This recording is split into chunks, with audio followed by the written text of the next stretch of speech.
नमस्कार दोस्तों, स्वागत है आपके अपने YouTube channel yes for study में। आज हम सब फिर एक नए वीडियो के साथ क्लास की शुरुआत करते हैं। आज की आपकी क्लास आपके आने वाले सीटेट एग्जाम के लिए मोस्ट इंपॉर्टेंट है।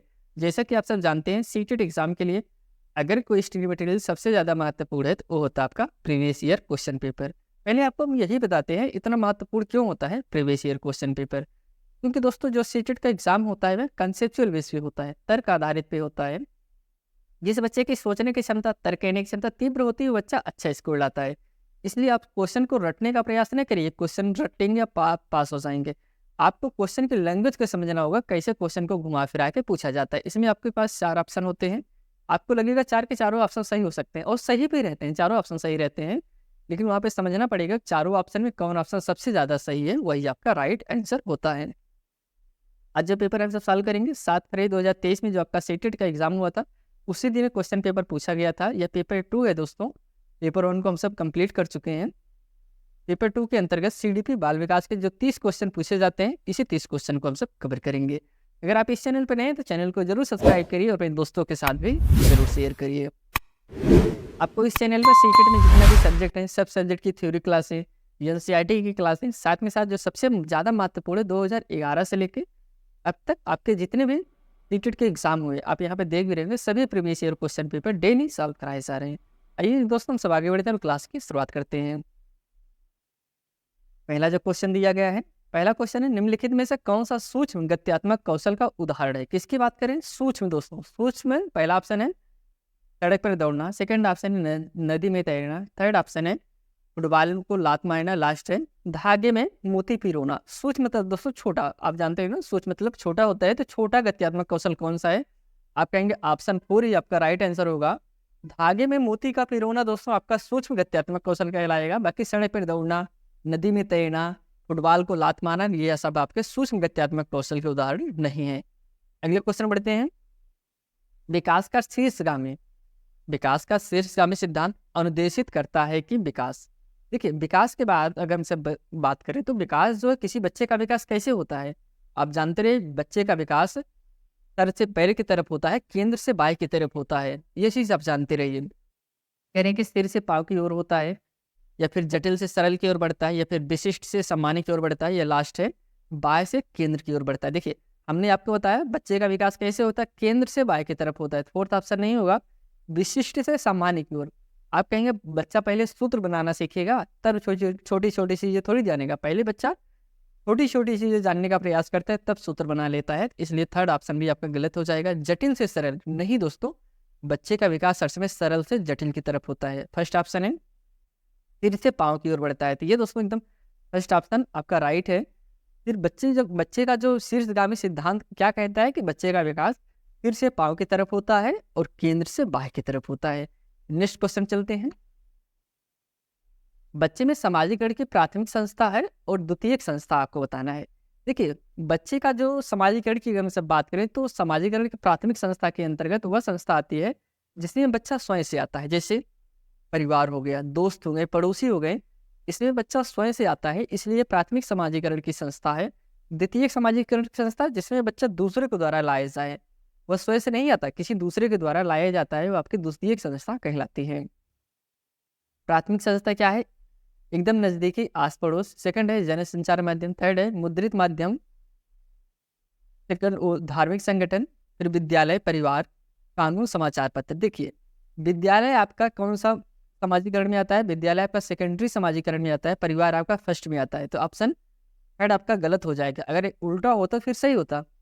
इसमें ऑप्शन जो आपका सही ऑप्शन होगा, ऑप्शन फर्स्ट होगा। एकदम नजदीकी पड़ोसी, जो उसके बच्चे के पड़ोसी हैं, वह सामाजिकरण की संस्था में, प्राथमिक संस्था में आएंगे, और जनसंचार माध्यम आपका द्वितीय संस्था के अंतर्गत आएगा। तो ऑप्शन इसमें फर्स्ट इज करेक्ट आंसर। आइए अगले क्वेश्चन बढ़ते हैं। जिन पियाजे के संज्ञानात्मक विकास के सिद्धांत के अनुसार किस अवस्था में बच्चे का चिंतन वैज्ञानिक होता है? देखिए, जिन पियाजे ने संज्ञानात्मक विकास का जो सिद्धांत दिया है, आप जानते रहिए एक चीज की, पियाजे का जो सिद्धांत है उसका सिद्धांत का नाम संज्ञानात्मक विकास का सिद्धांत है। इन्होंने बच्चे का विकास बताया है कि बच्चे किस प्रकार से एक अवस्था से दूसरी अवस्था में जाते हैं और उनका कैसे विकास होता है। संवेदिक गामक अवस्था, यह अवस्था दोस्तों 0 से लेकर 2 वर्ष तक होता है। जब बच्चा पैदा होता है तब से लेकर 2 वर्ष तक जो अवस्थाएं होती हैं वो संवेदी गामक अवस्था कहलाती हैं। इसके बाद पूर्व संक्रियात्मक अवस्था। पूर्व संक्रियात्मक अवस्था वह अवस्था होती है 2 से लेकर 7 वर्ष तक। मूर्त संक्रियात्मक अवस्था 7 से लेकर आपका होते हैं दोस्तों 14 वर्ष, नहीं 7 से 11 वर्ष। और औपचारिक संक्रियात्मक अवस्था आप 11 प्लस कह सकते हैं या फिर 11 से 14 कह सकते हैं। तो यही जिस जिन पियाजे ने बताया था, इतनी अवस्थाओं में बताया था। इन्होंने बताया था कि संवेदी गामक अवस्था में बच्चे का किस प्रकार विकास होता है, पूर्व संक्रियात्मक अवस्था में कैसे विकास होता है, मूर्त संक्रियात्मक में कैसे विकास होता है, औपचारिक संक्रियात्मक में कैसे विकास होता है, इसी बारे में इन्होंने चर्चा किया था। इसमें वैज्ञानिक चिंतन की बात कह रहे हैं, बच्चा किस अवस्था में चिंतन करने लगता है। तो इसमें आपका जो राइट आंसर हो जाएगा, राइट आंसर औपचारिक संक्रियात्मक अवस्था, 4th अवस्था में। इसमें दोस्तों 3rd अवस्था जो होती है, इसे मूर्त अवस्था, मतलब कोई चीज बच्चा देखता है उसके बारे में चिंतन कर लेता है, यह आपका मूर्त संक्रियात्मक अवस्था का। लेकिन जिस अवस्था में बच्चा के सामने कोई चीज ना देखे तब भी उसके बारे में चिंतन कर ले, यही आपकी औपचारिक संक्रियात्मक अवस्था कही जाती है। बाकी पूर्व संक्रियात्मक अवस्था वह अवस्था होती है जिसमें बच्चा दूसरे के हिसाब से बताए हुआ काम करे, तो आपकी पूर्व संक्रियात्मक अवस्था होती है। इसमें बच्चा खुद से चिंतन नहीं कर पाता है, आप बता देंगे बच्चा कि यह गलत है, बच्चा वह गलत समझेगा, आप बता देंगे यह सही है, बच्चा सही समझेगा। संवेदी गामक अवस्था थी, दूसरे के ऊपर पूर्णतः निर्भर होते हैं। ऑप्शन इसमें आपका 4th इज करेक्ट आंसर। अगले क्वेश्चन चलते हैं। अगला भी क्वेश्चन जिन पियाजे के संबंधित है। जिन पियाजे का सिद्धांत आप जान ही चुके हैं। संज्ञानात्मक विकास का सिद्धांत किसने दिया था? जिन पियाजे महोदय ने दिया था। जिन पियाजे ने अधिगम की प्रक्रिया में किसे महत्व दिया है? ऑप्शन है जैविक परिपक्वता, सेकंड है अध्यापक व्यक्तित्व, थर्ड है पुरस्कार एवं दंड, लास्ट है निजी भाग। जिन पियाजे ने जो समर्थन दिया था किस पे दिया था? जैविक परिपक्वता पर दिया था। तो ऑप्शन इसमें राइट आंसर हो जाएगा फर्स्ट, जैविकी परिपक्वता पर जोर दिए थे किसने? जिन पियाजे महोदय ने। अगले क्वेश्चन में बढ़ते हैं। आर्यन अपने उत्तरदायित्व को पूरा करने के लिए अपने कार्यों का विद्यालय के संविधान के अनुसार निर्देशित करता है। इस समय आर्यन नैतिक तार्किकता के किस स्तर पर है? देखिए, जो आर्यन है वह अपने उत्तरदायित्व को पूरा करने कार्यों के विद्यालय के संविधान के अनुसार निर्देशित कर रहा है। तो आर्यन कौन सी अवस्था में है? पहली अवस्था है, पहला ऑप्शन है पूर्व परंपरागत अवस्था, सेकंड है परंपरागत अवस्था, थर्ड है उत्तर परंपरागत अवस्था, लास्ट है अमूर्त परंपरागत अवस्था। इसमें जो करेक्ट आंसर हो जाएगा ऑप्शन थर्ड सही होगा दोस्तों। नैतिक तार्किकता किस पे है? तो ऑप्शन थर्ड सही होगा। अब ये क्वेश्चन यहाँ पे और बनता है, नैतिकता का सिद्धांत किसने दिया है? नैतिकता का सिद्धांत किसने दिया? आप जानते हैं कोहलबर्ग ने दिया था नैतिकता का सिद्धांत। इसमें उन्होंने एक हिंज की कहानी थी, हिंज की कहानी पे ही इन्होंने अपना पूरा अध्ययन, तो कहानी या तो इनके और थी, लेकिन जो सबसे फेमस कहानी थी हिंज की कहानी थी। हिंज की कहानी में इन्हें बताया था कि बच्चा कैसे नैतिक तर्कड़ा का सिद्धांत, कैसे तर्कड़ा करता है, कैसे अपने जो उसका टारगेट होता है वहाँ पे कैसे पहुँचता है, इन सब के बारे में कोहलबर्ग ने बताया था। इनको हिंज की कहानी के 3 चरण होते हैं और 3 चरण के 2-2 उपचरण होते हैं। उपचरण की संख्या 6 होती है और चरणों की संख्या 3 होती है। हर चरण में इन्होंने बताया है कि बच्चा कैसे कब तक परिवार का कहना मानता है, कब तक उसके बाद कब वो अब सही और गलत में अंतर करने लगता है। जैसे अभी हम बच्चों को सिखा दें कि चोरी करना गलत काम है, रेड लाइट पार करना, जैसे कहीं आप जा रहे हैं रास्ते में लाइट रेड है तो आपको उसको नहीं पार करना है, बच्चा वो आप मानेगा, उसे हर चीज़ पता है। अभी वो छोटे एज में है, उसे लगेगा पापा ने बताया था उनको लाल लाइट नहीं पार करना है जब तक ग्रीन ना हो जाए। लेकिन जब वो परिपक्व हो जाएगा तब उसे यह पता चल जाएगा कि अगर किसी का एक्सीडेंट हो गया है, कोई मर रहा है, तो फिर हमको वहाँ पे रेड लाइट का आशा नहीं देखना है, हमको जाकर उसको बचाना चाहिए। अब उसके अंतर्गत खुद की तार्किकता आ गई है। यही सब इसमें बताने का प्रयास किए थे। हम सब जो थ्योरी क्लासेस कर रहे हैं वहाँ पे आपको इसके बारे में बता ही रहे हैं, तो इसमें जानते रहिए। ऑप्शन सेकंड सही होगा। अगले क्वेश्चन बढ़ते हैं। जब विद्यार्थी किसी प्रश्न को हल खोजने में अटक जाते हैं, उन्हें मदद देने के लिए प्रभावशाली तरीका कौन सा है? देखिए, यह होता है आपके बैगोस्की महोदय ने एक सिद्धांत दिया था, इसको फोल्डिंग, जिसे पाड़ के नाम से आप जानते हैं। जब बच्चा कोई चीज़ बताने का प्रयास कर रहा है, वो बता तो रहा है लेकिन कुछ कुछ बच रहा है, आप उसे थोड़ा सा हेल्प कर देंगे तो वह उस पर अपने हेल्प पे पहुंच जाएगा। यही कहलाता है पाड़ देना।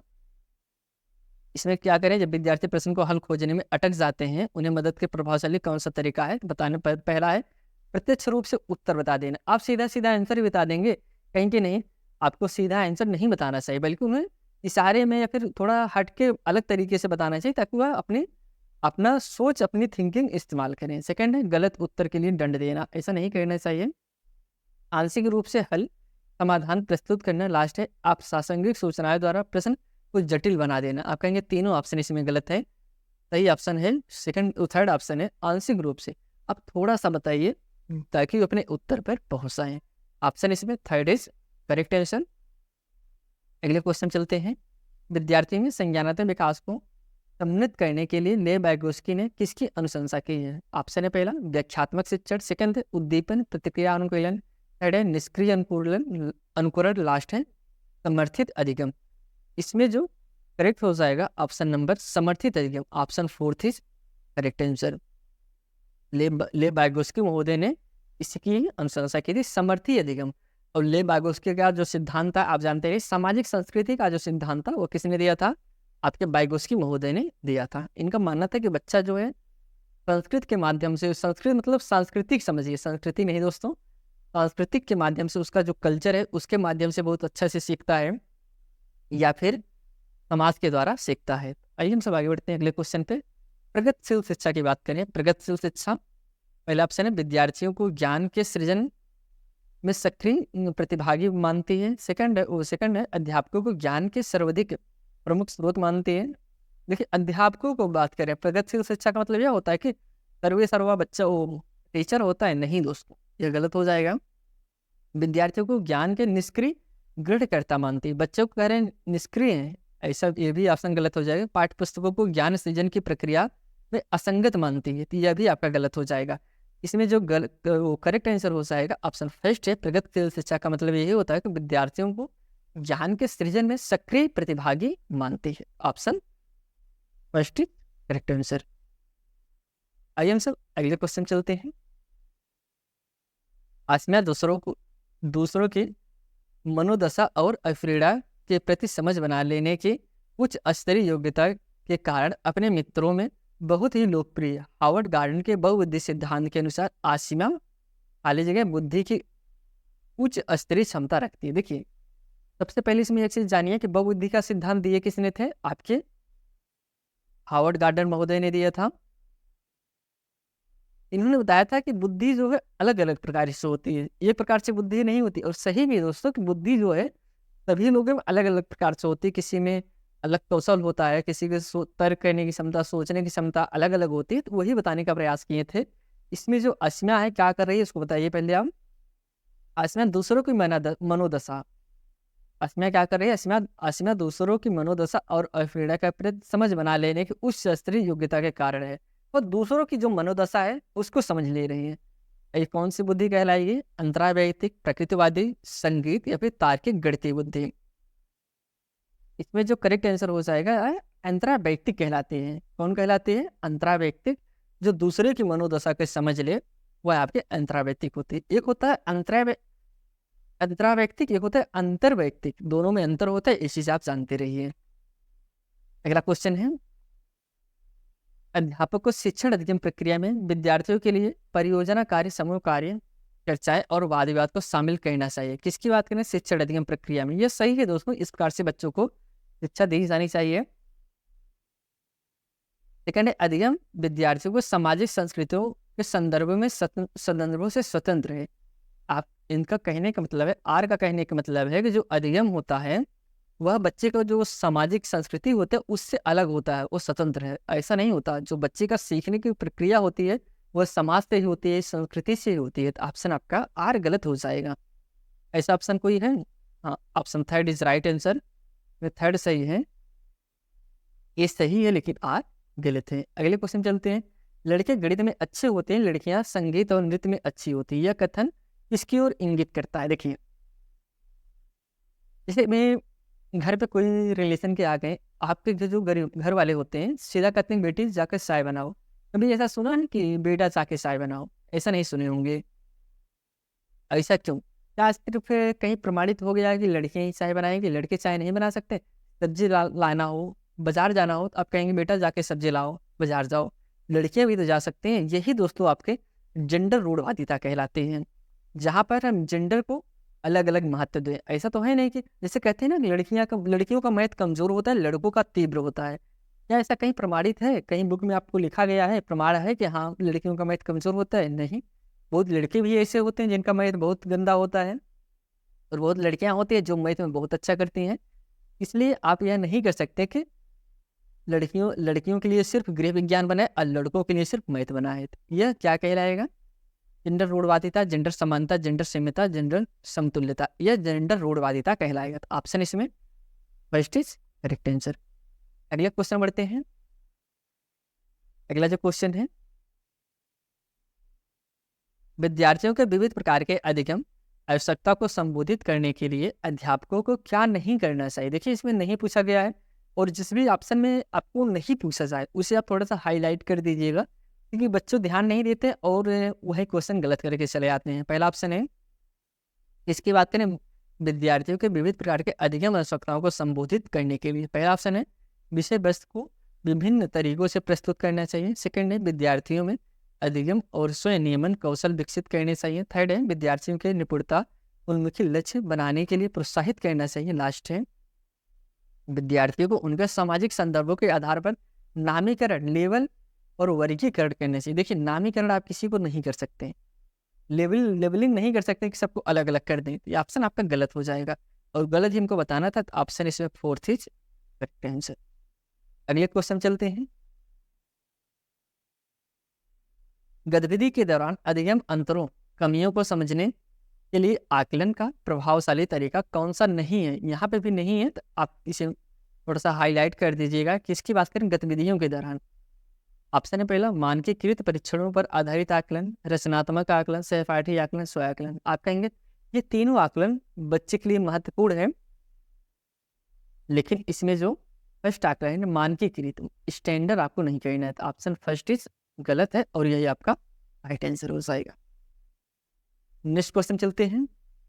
निम्नलिखित में से कौन सा प्रश्न विद्यार्थियों के समालोचनात्मक चिंतन को सम्मिलित करेगा? समालोचनात्मक चिंतन एक पॉजिटिव पॉइंट होता है, इसको जानते रहिए। अगर जिस भी ऑप्शन में समालोचनात्मक चिंतन है वह बच्चे के लिए पॉजिटिव का संकेत है। करेंगे कि समालोचनात्मक चिंतन जहां बच्चा खुद का दिमाग इस्तेमाल करें। 5 से 23 गुणे 5 से 23 को 62 से गुणा करें। क्या यह समालोचनात्मक चिंतन को सम्मिलित कर रहा है? बच्चों को दे दिए सवाल 523 में 62 का गुणा कर दीजिए, बच्चा सीधा सीधा कर दिया। इसमें क्या कुछ अपना दिमाग खुद से भी लगाया? आप कहेंगे नहीं, इसमें खुद से दिमाग नहीं लगाएगा, और आंसर सबका सेम रहेगा। हम 50 में से 500 बच्चों का अगर ये सवाल देंगे, सबका आंसर सेम ही आएगा। हरियाणा कब स्वतंत्र हुआ? यह सब फिक्स आंसर है। आपको ऐसे आंसर की तरफ जाना है जहाँ पे एक फिक्स आंसर ना हो, बच्चे को सोच के तर्क करके उसका जवाब देना पड़े। गंगा नदी का उद्गम कहाँ है? आप कहेंगे सब जानते हैं गंगा नदी का उद्गम गंगोत्री से है, तो ये एक फिक्स आंसर है। आप 1000 ने 1 लाख बच्चों से पूछेंगे, सभी यही जवाब देंगे। इसके बाद है, आप अपने शहर में जल भराव की समस्या का समाधान कैसे करेंगे? अब आप कहेंगे इस सवाल का आंसर आप अगर सब बच्चों से पूछेंगे, सब बच्चों का सेम रहेगा? नहीं। ऐसे आंसर का जवाब देने के लिए बच्चा सोचेगा, गलत सही बताने का प्रयास करेगा। इसलिए ऑप्शन इसमें फोर्थ इज करेक्ट आंसर। समावेशी शिक्षा किन विद्यार्थियों की जरूरतों को पूरा करती है? किसकी बात करें? समावेशी शिक्षा। पहला कथन है निम्न सामाजिक आर्थिक स्तर वाले विद्यार्थी। सेकंड है विविध जेंडर उन्मुखी विद्यार्थी। थर्ड है विशिष्ट अधिगम अक्षमताओं वाले विद्यार्थी। ऑप्शन है केवल थर्ड सही है। सेकंड ऑप्शन है, सेकंड और थर्ड दोनों सही है। वो सेकंड ऑप्शन थर्ड ऑप्शन था, पहला और थर्ड सही है। लास्ट ऑप्शन है फर्स्ट, सेकंड और थर्ड तीनों सही है। तो इसमें जो करेक्ट आंसर हो जाएगा ऑप्शन नंबर फोर्थ सही है। पहला सही है, दूसरा सही, तीसरा सही है, ये तीनों ही सही हैं। अगले क्वेश्चन चलते हैं। अगला क्वेश्चन है निम्नलिखित में कौन से विकलांगता सामाजिक संप्रेषण के क्षेत्र के लिए प्रत्यक्ष रूप से चुनौती देता है? इसकी बात करें, संप्रेषण की बात कर रहे हैं। ऑप्शन है स्वलीनता, गुणज वैकल्य, लेखन वैकल्य, गतिशीलता, बाध्यता। देखिए यह सभी प्रकार से एक प्रकार से विकार होते हैं। कोई बीमारी नहीं है कि अब बीमारी है ठीक नहीं होंगे, यह एक विकार होते हैं जो कुछ समय के बाद ऑटोमेटिक सही हो जाते हैं। इसमें कह रहे हैं कि सामाजिक संप्रेषण के क्षेत्र में प्रत्यक्ष रूप से चुनौती देती है, तो वह स्वाधीनता। ऑप्शन इसमें फर्स्ट इज करेक्ट आंसर। आप विकार और बीमारी में अंतर जानते रहिए। विकार कुछ एज के बाद ऑटोमेटिक सही हो जाता है, बीमारी जो होती है एक लंबे समय तक चलती है, तब बीमारी आपका सही होता है। ऑप्शन जानते रहिए विकार और बीमारी में अंतर क्या होता है। आइए हम सब अगले क्वेश्चन बढ़ते हैं।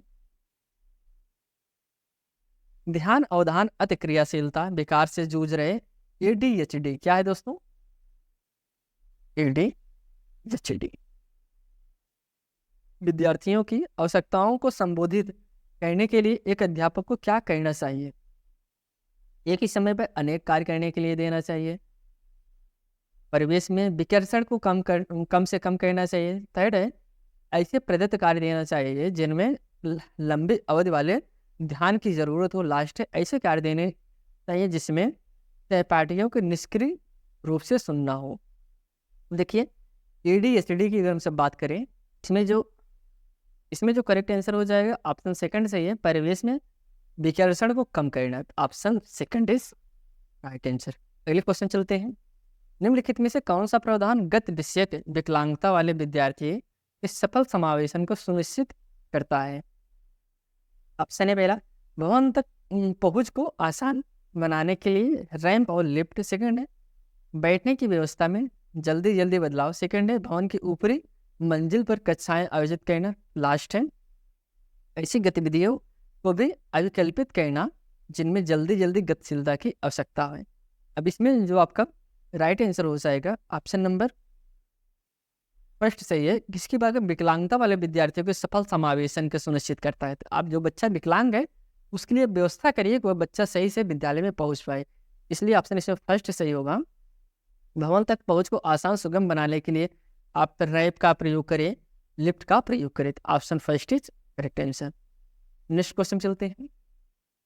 मेधावी विद्यार्थी विशेषकर पहला ऑप्शन है नई अवधारणाओं को सीखने में अधिक समय लगाते हैं। सेकंड है अधिगम स्थापित में कठिनाई का अनुभव करते हैं, उप अवधारणाओं के मध्य संबंधों को नहीं खोज पाते, उच्च स्तरीय समस्या समाधान कौशल रखते हैं। जो मेधावी विद्यार्थी हैं तो आप कहेंगे उनके अंतर्गत यह सब देखने को मिलता है। ऑप्शन इसमें जो आपका सही हो जाएगा तो फोर्थ ही होगा, उच्च स्तरीय समस्या समाधान कौशल रखते हैं। अगले क्वेश्चन बढ़ते हैं। निम्नलिखित में कौन से लक्ष्य अभिविन्यास विद्यार्थी को समझने के लिए सीखने हेतु अप्रेरित करते हैं? लक्ष्य अभिविन्यास पहला ऑप्शन है निपुणता उन्मुखी उपागम केंद्रित। सेकंड है निपुणता उन्मुख परिवर्जन केंद्रित। थर्ड है निष्पादन उन्मुखी उपागम केंद्रित। लास्ट है निष्पादन उन्मुखी परिवर्जन केंद्रित। तो अब इसमें जो करेक्ट आंसर हो जाएगा ऑप्शन फर्स्ट सही है, निपुणता ऑप्शन फर्स्ट सही है, निपुणता उन्मुखी उपागम केंद्रित। अगले क्वेश्चन चलते हैं। निम्नलिखित में से कौन सा मिलान विशिष्ट संदर्भों में विद्यार्थियों द्वारा अनुभव की जाने वाली भावनाओं की संभावना का सही मिलान है? इसमें जो मिलान है वो कुंठा है। इसमें कौन सा मिलान सही कौन गलत है उसको आपको बताना है। तो हम ऑप्शन देखते हैं। इसमें पहला जो ऑप्शन है कुंठा, जब गतिविधि को कम महत्व दिया जाता है तो विद्यार्थी को अधिगम पर कम नियंत्रण होता है। सेकंड है चिंता, जब सफलता अपेक्षित होती है। थर्ड है आनंद, जब सफलता नहीं मिलती है। लास्ट है कृतज्ञता, जब सफलता तो इस रूप में देखा जाता है कि उसका कारण कोई और व्यक्ति है। तो इसमें जो सही है दोस्तों, सही यही है कुंठा, जब गतिविधि को कम महत्व दिया जाता है विद्यार्थी कुंठित हो जाते हैं। हम बहुत मेहनत करें और हमको महत्व कम दिया जाए तो कुंठा हो जाता है। हमारे अंदर एक होता है कि ना हम मेहनत बहुत ज़्यादा करें लेकिन नहीं हो रहा है, तो फिर इस चीज़ होता है कुंठा। विद्यार्थियों के अधिगम को कम नियंत्रण होता है। Option first is correct answer. अगले क्वेश्चन पर देते हैं। राजा ने एक स्कूल अध्यापक अपने विद्यार्थियों में अधिक संज्ञानात्मक कौशल के विकास को सुसाधित करना चाहता है। ऐसा करने के लिए उसे क्या करना चाहिए? ऑप्शन है पहला विद्यार्थियों को उन चरणों को साझा करने के लिए कहना चाहिए जो उन्होंने दिए गए प्रश्न को हल करने के लिए प्रयोग किए हैं। सेकंड है कंठस्थ करने के लिए। देखिए कंठस्थ करना, रटना, याद करना, केवल, सिर्फ, ये सब ऑप्शन आपके नेगेटिव पॉइंट है। जिस भी ऑप्शन में आपके ऐसे पॉइंट आए आप उसे तुरंत काट दीजिए। अब देखिए केवल है, यहाँ पे केवल मिल गया, यह भी ऑप्शन नहीं सही हो सकता। विद्यार्थियों के प्रक्रियात्मक ज्ञान और विमर्श चिंतन निरुत्साहित करना, उत्साहित होता चलो ठीक है, लेकिन निरुत्साहित मतलब हतोत्साहित करने के लिए बात करें तो ऑप्शन आपका एक ही बचा, first option is correct answer.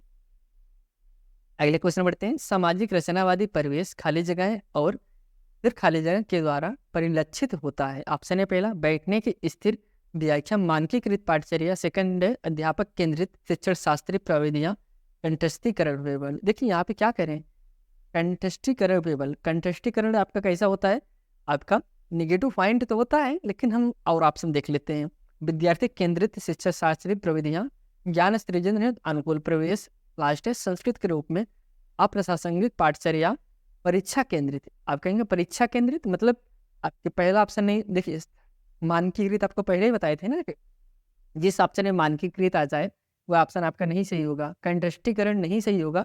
परीक्षा केंद्रित, बच्चों को हम परीक्षा केंद्रित के लिए पढ़ा रहे हैं, परीक्षा के लिए पढ़ा रहे हैं, तो ऐसा नहीं होता, यह भी आपका गलत हो जाएगा। बचा क्या, ऑप्शन आपका थर्ड इज करेक्ट आंसर। अगले क्वेश्चन बढ़ते हैं।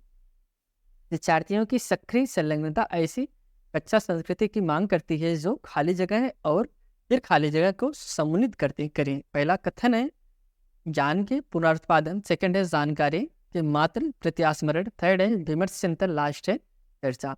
अब इसमें जो ऑप्शन है पहला और दूसरा ऑप्शन सही है, सेकंड ऑप्शन है पहला और तीसरा सही है, थर्ड है दूसरा और तीसरा सही है, लास्ट है तीसरा और चौथा सही है। अब इसमें जो करेक्ट आंसर हो जाएगा ऑप्शन फोर्थ सही है, तीसरा और चौथा सही है। विमर्श चिंतन और चर्चा, चर्चा तो एकदम पॉजिटिव पॉइंट होता है दोस्तों, किसी में चर्चा करना, खोजबीन करना, अन्वेषण के माध्यम से सीखना, ये सब आपके हर समय सही होते हैं। अगले क्वेश्चन बढ़ते हैं। अगला जो क्वेश्चन है, करें विद्यार्थी बेहतर तरीके से सीखते हैं जब गतिविधि, कोई बच्चा बहुत अच्छे से सीखेगा कब सीखेगा, जब गतिविधि कैसी होगी। पहला ऑप्शन है संदर्भ अनुसार हो और वास्तविक जीवन में अनुपयोगी हो, विद्यार्थी के जीवन से अप्रासंगिक हो, थर्ड है विद्यार्थी के पूर्ण ज्ञान को जागृत ना करती हो। ऑप्शन गलत हो जाएगा ये, विद्यार्थियों को संज्ञानात्मक स्तर में बहुत से परे हो, यह भी गलत हो जाएगा। तो ऑप्शन फर्स्ट ही ऑप्शन आपका सही होगा, बच्चे के संदर्भानुसार और वास्तविक जीवन में अनुपयोगी हो। ऑप्शन इसमें फर्स्ट इज करेक्ट आंसर। अगले क्वेश्चन चलते हैं। विद्यार्थी में विमर्श चिंतन कौशल सुसाध्य करने के लिए अध्यापक को क्या करना चाहिए। कौन सा चिंतन, विमर्श चिंतन की बात करें। पहला ऑप्शन है विद्यार्थी द्वारा स्वयं आकलन और स्वयं से प्रश्न करने के लिए प्रोत्साहित करना चाहिए। आप कहेंगे करना चाहिए दोस्तों, बच्चों को स्वयं से आकलन कर रहा है, स्वयं से प्रश्न पूछ रहा है, तो उसे प्रोत्साहित करना चाहिए, हाँ ये बहुत बढ़िया काम कर रहे हैं। अगले ऑप्शन पर बढ़ते हैं। विद्यार्थियों को बिना बोझ श्यामपट पे विषय वस्तु नकल की बात करें, नकल करके लिखने के लिए कहना, हम जो छाप रहे हैं आप वही छाप लीजिए, गलत पॉइंट होगा, ये गलत हो जाएगा। उद्दीपित प्रतिक्रिया अनुकूल का प्रयोग करते हुए विद्यार्थियों को उस स्तर से ढालने पर ध्यान केंद्रित करना चाहिए, यह भी गलत हो जाएगा। प्रत्यास्मरण आधारित कंठस्थीकरण, देखिए फिर आ गया, तो यह भी आपका गलत हो जाएगा। ऑप्शन इसमें फर्स्ट ही आपका राइट आंसर होगा। अगले क्वेश्चन बढ़ते हैं। निम्नलिखित में से कौन अधिगम को सकारात्मक रूप से प्रभावित करता है। इसको दोस्तों अधिगम को आप कुछ कथन दिए गए, विद्यार्थियों को पारस्परिकता का बोध, सेकंड है परीक्षा आधारित शिक्षण शास्त्रीय प्रविधियां। आप कह रहे हैं बच्चों को परीक्षा आधारित करना है, अवमानित करने के अनुभव, लास्ट है संसाधन समृद्धि कक्षाई परिवेश। ऑप्शन है पहला ऑप्शन है पहला और दूसरा सही है, सेकंड ऑप्शन है पहला तीसरा सही है, थर्ड है दूसरा और तीसरा सही है, लास्ट है पहला और चौथा सही है। अब इसमें जो करेक्ट आंसर हो जाएगा ऑप्शन फोर्थ सही है, पहला और चौथा सही है। Option fourth is correct answer. Next question बढ़ते हैं। अध्यापक को विद्यार्थियों द्वारा बार बार की गई त्रुटियों के प्रति किस तरह का व्यवहार करना चाहिए। अगर कोई बच्चा बार बार गलती कर रहा है, देखिए जिन पिताजी यही कहते थे कि कोई बच्चा पहली बार स्कूल जाता है वह 20 तक पहाड़ा, गिनते, सूत्र ये सब लिखना नहीं सीख जाता, लेकिन एक चीज़ सीखता है, वह क्या सीखता है, गलती करना, त्रुटि करना। वह गलती करना जरूर पहले दिन ही सीख जाता है। आप उसे क्या लिखने के लिए दे देंगे, पूरा काफी गोच आएगा, गलती करना और सीख जा रहा है पहले दिन ही, इसलिए उसकी जो गलती कर रहा है उसे निगेटिव नहीं ले रहे हैं, बल्कि वह उसे सीखने के लिए सहयोग कर रहे हैं। आपको किसी बच्चे की गलती को कैसे लेना है, बिना किसी टिप्पणी के सही उत्तर बता देना, आपको ऐसा नहीं करना है। त्रुटियों को नितांत रूप से विश्लेषण करना चाहिए और तदनुसार मदद देनी चाहिए। थर्ड है सीधे सपाट तरीके से अंक काट लेने चाहिए, ऐसा भी नहीं कहना है। नकारात्मक पुनर्बलन द्वारा त्रुटियों को हटाने का प्रयास करना चाहिए, अभी नहीं। तो ऑप्शन इसमें सेकंड इज करेक्ट आंसर। अगले और लास्ट क्वेश्चन पे बढ़ते हैं आज के। निम्नलिखित में से किसके द्वारा विद्यार्थियों में समस्या समाधान कौशल के संवर्धन किया जा सकता है? ऑप्शन है पहला कार्यात्मक स्थिरता, सेकंड